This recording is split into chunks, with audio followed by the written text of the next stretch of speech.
Welcome to the MLM Lunchtime Leadership Show. We're going to get started here in just a second. We're just inviting some people on, and we'll get this rolling.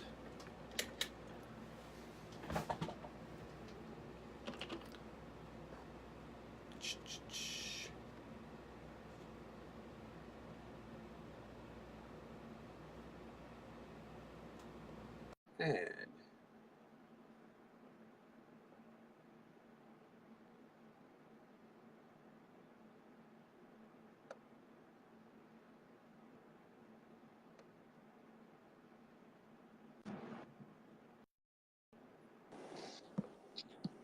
hello, hello.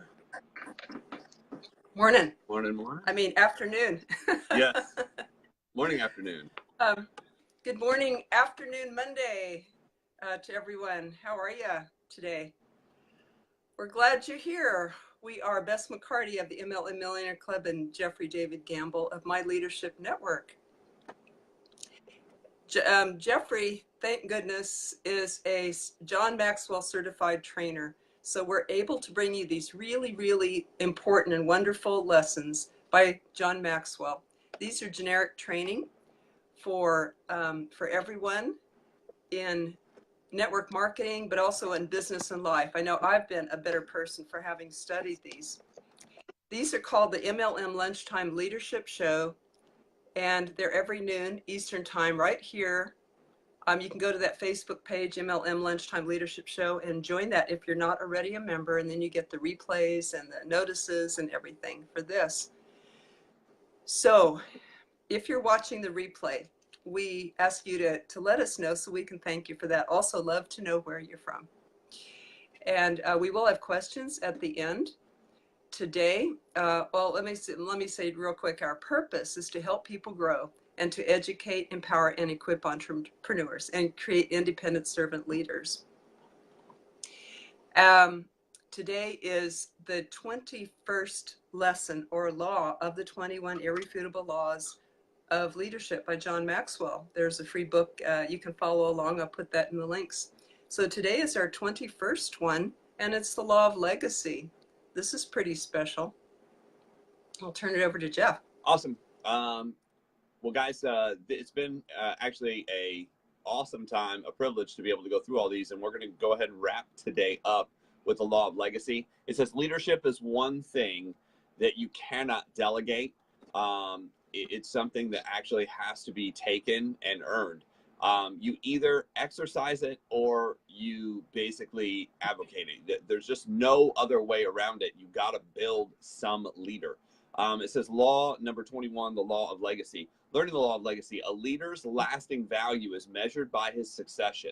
Now, we're going to specifically talk about legacy with the idea of direct sales. And in direct sales, you have to build a legacy-based business to be able to replace yourself in any market you wish to exist in. So one of the things you have to do is you have to take all these lessons, you have to instill them in somebody else to be able to say, look, you're the person that takes over the market. And basically, you just can't give that to somebody. You have to go in and build their leadership skills. And if they don't have the leadership skills and they don't want the leadership skills, you can't hand them the marketplace or they'll destroy it. Unfortunately, I mean, not because they want to destroy it, but because they don't understand these leadership lessons. There's 4 disciplines to develop your leadership lesson or leadership legacy. I'm sorry. Number 1, know the legacy you want to leave. I think this is really important. You know, who do you want to take over and how do you want them to take over? What are the important things? What are the important characteristics? What are the important morals? What are the important lessons? You know, what type of, team, what type of group do you want leading, from here on out? And if you don't instill those things, here's what happens. If you don't, I actually, there's a friend of mine that had this happen. There was nothing. Chris, how you doing? I have a really good friend that there was a marketplace in particular in this one company that the leadership, without really telling anybody, just picked up and moved and left 5 or 6 people kind of to figure it out. And what happened is everybody started jockeying for position. One guy wanted to do this and one guy wanted to do that. Gary, how you doing? I see Maureen's out here. CJ's here. Welcome, guys. everybody wanted to do something a little bit different, and there was a lot of internal battling. In fact, everybody was going to quit. The reason being is it was so confusing to figure out who should run things, who should lead things. Even when you bring everybody together, there has to be one leader. There has to be an ultimate decision maker, because without that, you don't have real direction. What you have is 50 directions. And if you have 50 directions, something will collapse. You have to have an ultimate designated leader, somebody who runs the show. And that went on for quite a while. Dakota's here. What's happening? So that was a big, big problem for this one particular market. And over time, I finally sat down and looked at it. And I'm like, look, these are great people. They have a title. These are great people. They have a title. These are great people. They have a title. I said, but even the people I said, here's the best question. If you really want to know who the leader is, I said, who's everybody coming to for answers? Who's everybody coming to with questions? And we eventually narrowed it down that there was this particular couple that everybody in the marketplace, regardless of whose team it was on, they were all coming to this one couple. I said, do you realize people have already chosen you? They hadn't chosen themselves. I said, people have already chosen you as the leader. You're the one who's supposed to succeed this. You have the numbers, you have the production, but you also have the permission of the team. If people are coming to you and asking you for permission, you kind of have assumed it. Now, what you have to do is you have to grow into that position, because there was a lot of things that there was production level that they had, but they didn't necessarily have all the people development and all the other skills to pull the market together. And I'm like, don't worry, all that stuff can be learned. I said, the one thing we can't teach, and I used to tell this to, my own team, I said, the great thing is the one thing I can't teach is I can't teach desire. I can't teach drive. I can't teach I want to get this done. I can't teach that. You either have desire, you have a white hot burning desire, you have a humble, teachable stare. I can't teach teachability. You either are humble and you're teachable, or you're not. I can't teach, that focus. You either have focus or you don't. But what I can teach is I can give you the skills. And we sat down, we started working, and that was one of the teams that we built. I mean, they surpassed me by a lot. Now, the reason why, I just showed them their tools and what they had access to and said, this is what I know. I can only get you to here because this is as far as I've gone. But from there, you're going to need other guidance, other counsel. And they started working with some other people who built bigger, and they took off and crushed it. Number two, live the legacy you want to leave. It's really hard to say, hey, these are the things I want, and then do something completely opposite.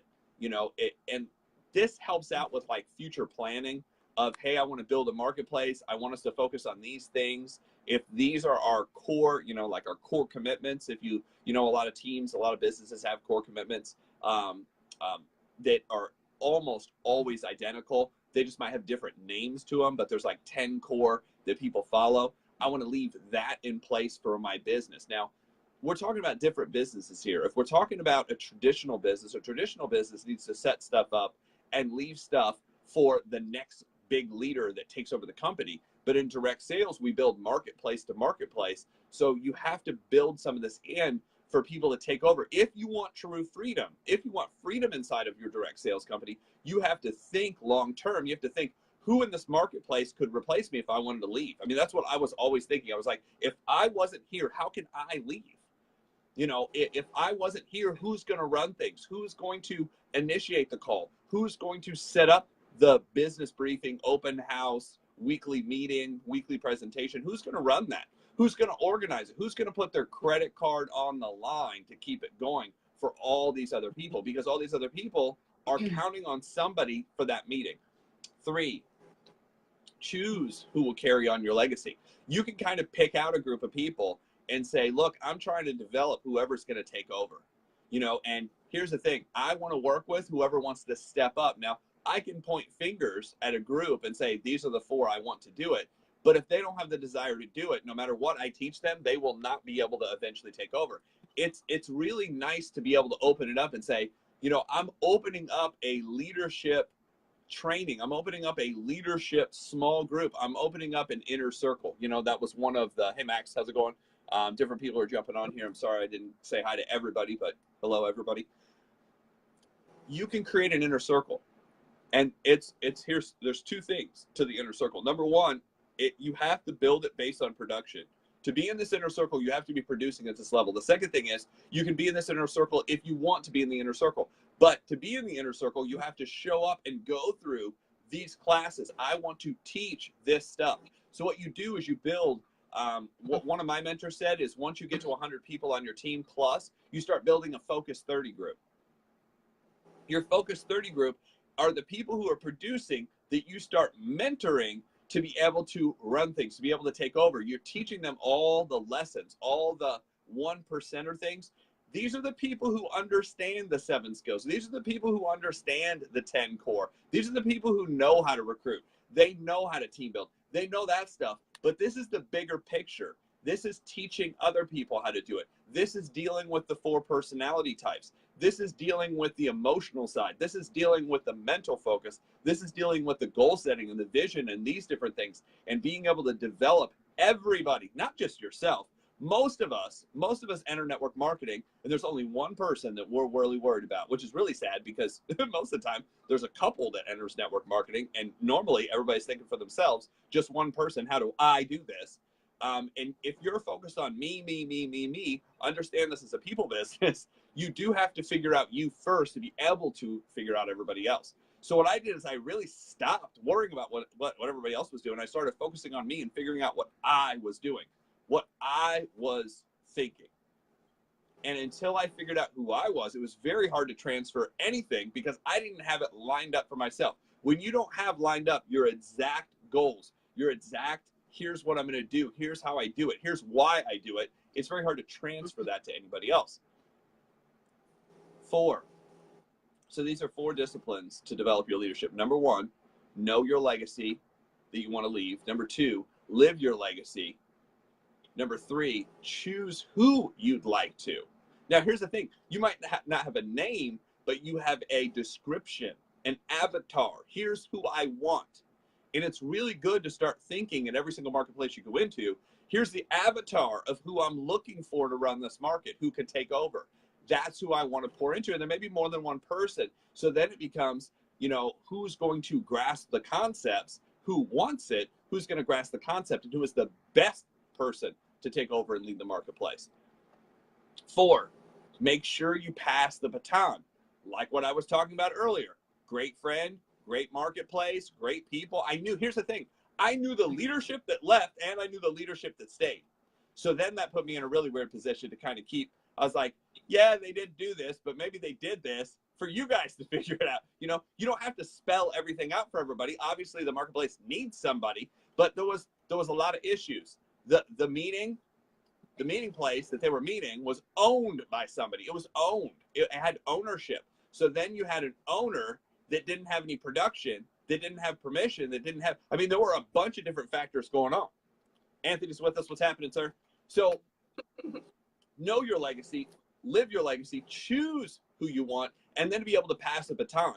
And it's best when you see somebody who you don't necessarily have to physically say, this is the person. It's look around at who everybody's coming to. Look around at who everybody's calling. Look around at who people respect. Watch this. People will usually respect the upcoming leader before they have the title. People will come to that person for questions. People will come to that person for, consultation. They'll be already around. They're naturally attracted to this person, and the person doesn't even have the title yet to be able to run the marketplace. A lot of times, this is funny, even inside of direct sales, you'll see certain companies that say, you have to be at this level to be able to run the meeting. And then you'll have somebody get to that level because of the way things are structured, and the person doesn't have the respect that somebody else has in the room. And you just have to be smart enough and experienced enough and see it to be able to go, okay, you two need to work together. You have all of the pull, but you have the title. You guys need to work together to make this marketplace work. And here's how to do it. You don't necessarily have somebody who can take it away from you yet. Chanel's with us. What's happening? So with that, I'm going to pass this back over to Bess, and then I'm going to come back for some final thoughts on leaving your legacy and building this. Bess? Mm-hmm. Thank you, Jeff. We'll pass the baton temporarily here. And thank you, everybody, for the likes and loves. I get real tickled by that. Love to know where you're from. I'm just so grateful that you are here learning this to raise the bar for yourself and this profession and your team. So I want to say hi to Maureen and Jacqueline and Tony Canula and Don Fela, the grandfather of network marketing, and Julie Faust and John and Benny and Joyce and Denise and Maureen and Dakota and Becky and Adrian and Max and Alan and Anthony and Tamara. Did I get everybody? So thank you very much. Thank you, Jeff, for all that you teach. It's so wonderful to teach with you, teach alongside. So here's a little tip. Jeff mentioned legacy. You know, how do you want to be remembered? So see if you can summarize your life in one sentence, how you want to be remembered. That could also kind of reflect your purpose and your mission, by the way, for this lifetime. But when it's your time to go, what's one sentence that you would summarize your life? That's a good thought for contemplation, isn't it?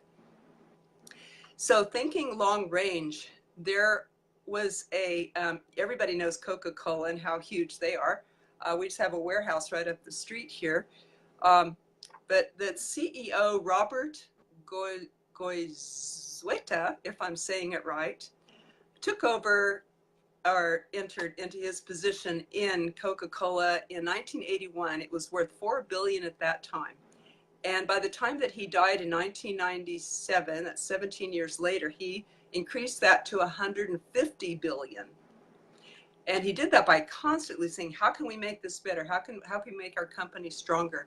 But the cool thing, even better than that, John, I'm getting this story from the book with John Maxwell, who tells great stories in the book, which I'll put a link in the 21 Irrefutable Laws of Leadership that we are speaking from. And I'll put a link in the comments. He said that Robert left not only that increase in business, that wonderful jump in business, but also he left a legacy. When he passed away suddenly, the company did not fall apart. People did not panic like Jeff mentioned. So Robert was, he prepared people ahead of time by doing two things. He made the company as strong as he possibly could, and he also prepared a successor. So it was a seamless transition. Now in network marketing, one story that I know was a lady who did not like network marketing, but her friend did. I think her friend got into a makeup company and asked her if she would hold a party for her, and she didn't really want to, but she loved her friend, so she went ahead and did it.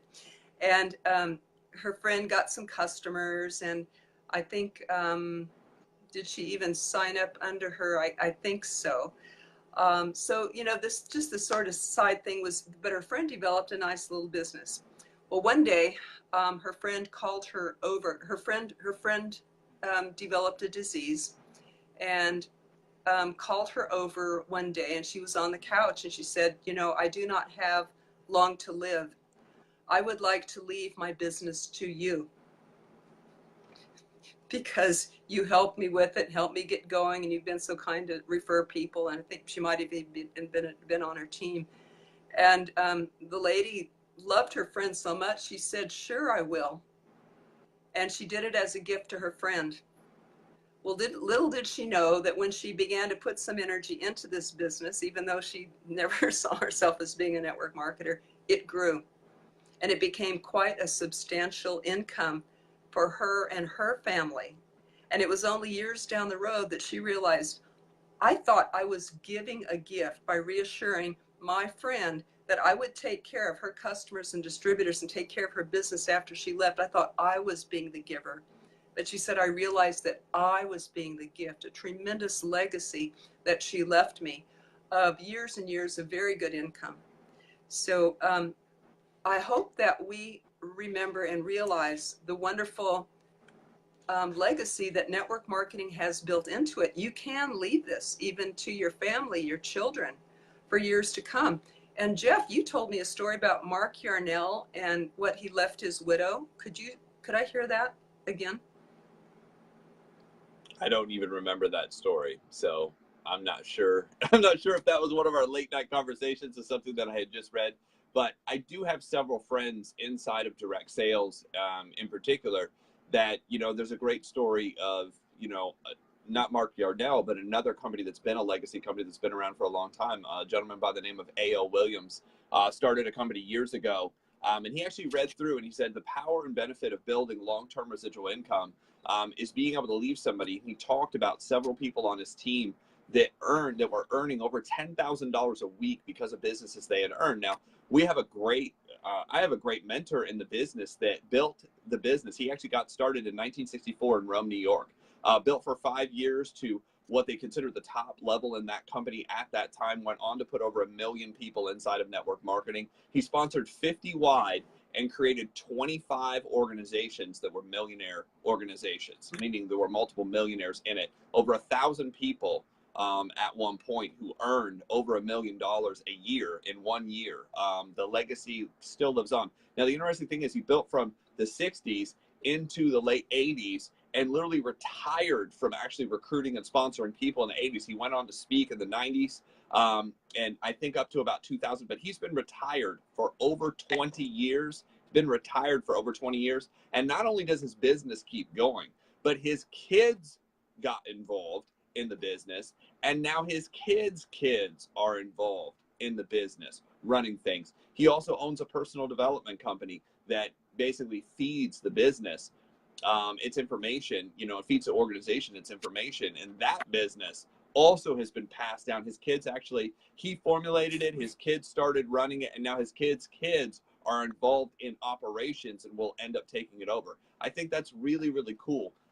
You know, one of the largest companies in the industry has that same story. Rich DeVos and Jay Van Andel, you know, started a direct sales company years ago in their basement with a couple of friends. They were direct salespeople to begin with. They worked for a company that, you know, ended up, they left, and then they turned around and bought it.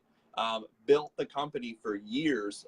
They ended up retiring and walking away in the 90s, handing it over to their kids. Their kids ran it for a while, and now their kids' kids, so their grandkids, are about in a position to be able to take over operations, and now they're involved in all kinds of stuff. So it's just, you see this handoff in several ways. I've seen it done really good, and I've seen it done really bad.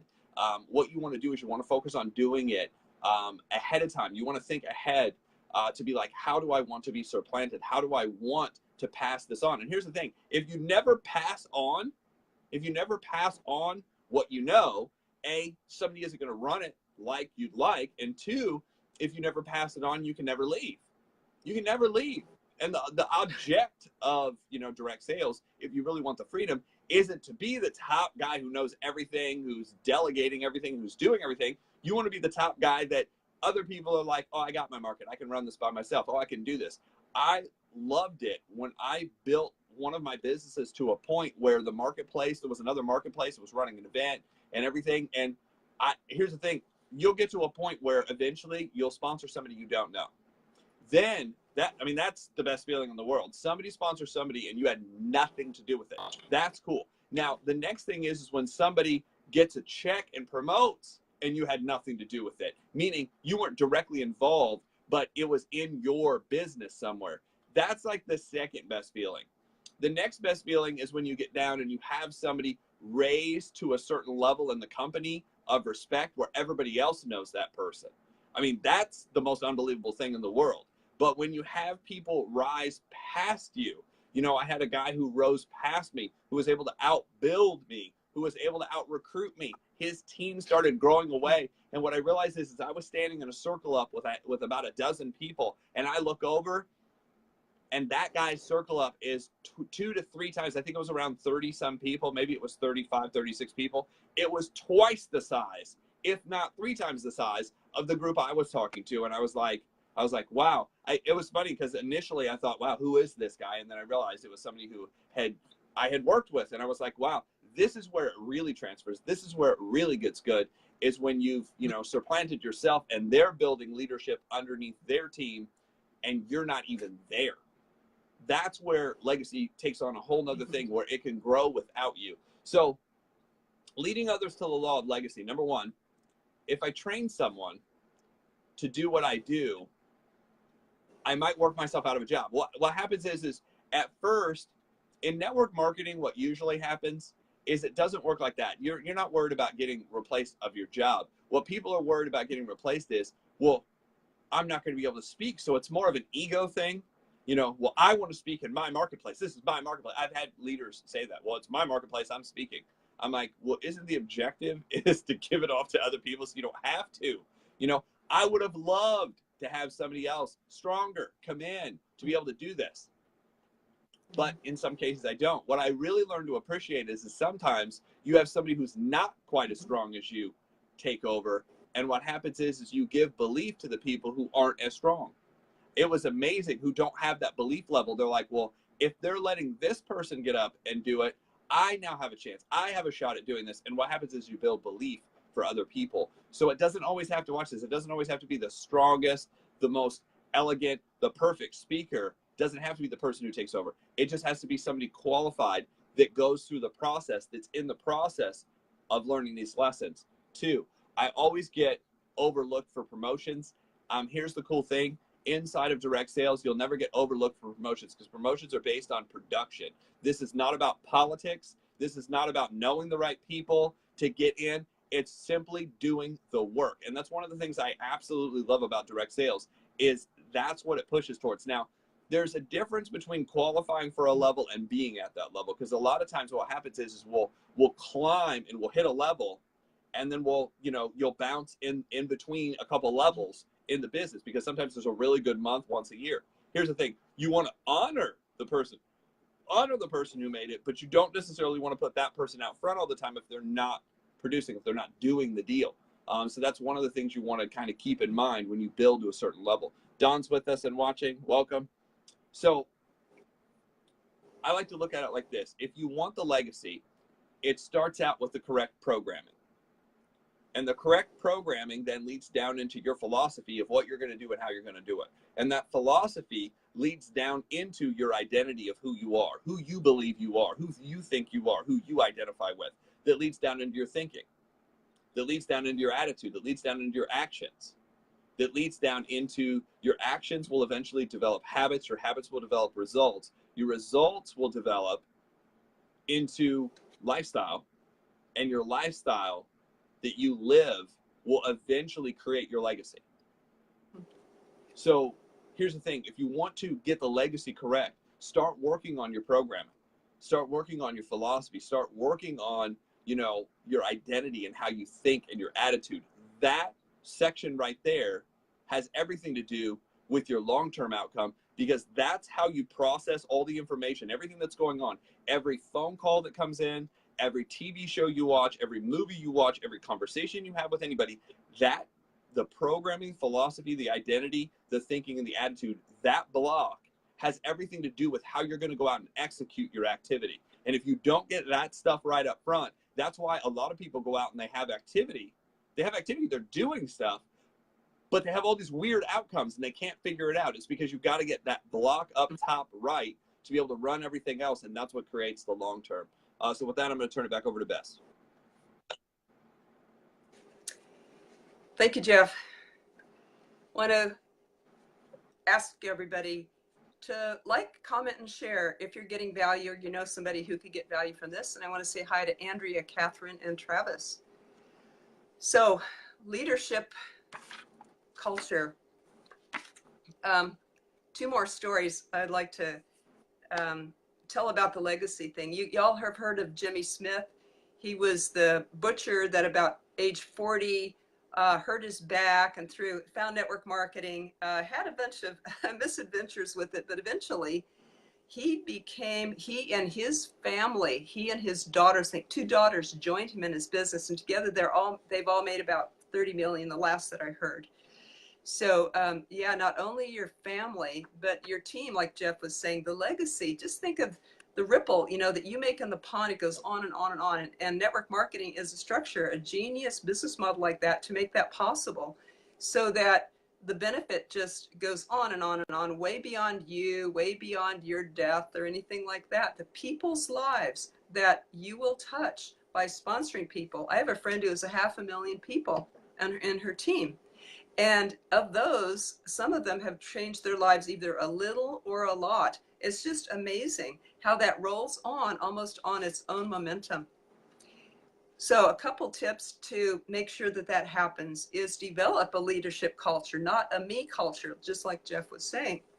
And also develop a team leadership culture, not an individual leadership culture, so that your leaders develop leaders, develop leaders.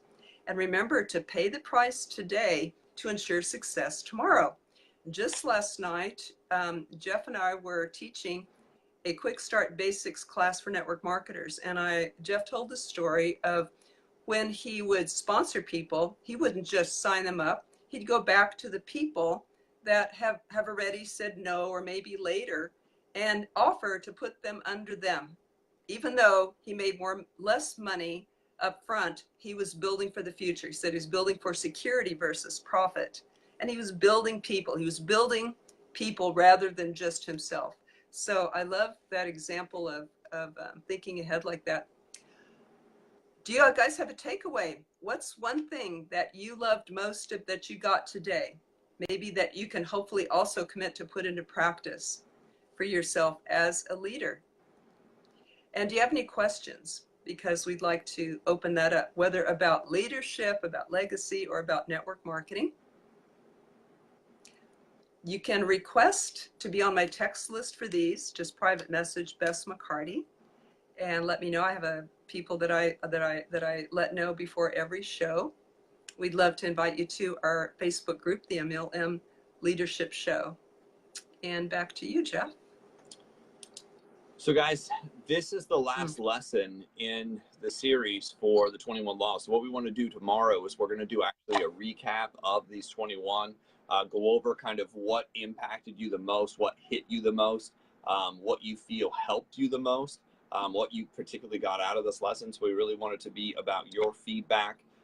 We're just going to hit the highlights of what we did, you know, what we went through. And we're also going to give you kind of the blueprint of what we're going to be doing next month, starting out the month, what we're going to go through, how you can use this to not only build yourself, but to be able to build your team. So that's all I have for this particular lesson. I hope you got a lot out of it. If you look back, you know, what were some things, so what were your takeaways? What was your greatest takeaway? Not just from this lesson, but from the 21 laws, like what did this help with? And then as you look at it and as you apply, and guys, this was a group of lessons that I went through over and over and over again. We probably hit this book 6 times, 4 or 5, maybe even 6 times a year. I know I take it out and read it every single year, simply because it is one of the foundation pieces for, you know, building your business. Another one is the 15 laws of growth. The 15 laws of growth, just to be able to understand, making sure that you are still growing, you are still heading in the right direction. Instead of being goal oriented, which is a destination, you're growth oriented. You don't say, where do I go to? You say, how far can I go? So with that, guys, I'm going to go ahead and wrap things up for today. I'm going to turn this back over to Bess for any closing thoughts. I just appreciate everybody for being on. We hope you got something out of this. And if you did, please comment and share. The greatest gift you can give to us is just a positive recommendation to somebody else. Thank you. We love being here with you. We love making a difference, large or small. We love your comments. That makes our day. This is like one of the favorite parts of my days, sitting here with you. So, Jeff, we're going to be continuing on. Tomorrow will be a wrap up and a summary. And then on Wednesday, we're going to start with number 1 again, aren't we? To get it deeper. That's what we're going to do. We're going to start over again. So if you've missed some of these lessons, yes, you can go back to YouTube, but we're going to go again. And as we go through, you'll kind of find some things will be similar, but people start asking different questions. People start making different comments. And it'll bring out new things. That's consistently what's happened every time we've gone through it. So we appreciate everybody for being on. We'll see you on the recap tomorrow, and we'll get started with the brand new month of August already. Thank you, guys. Okay.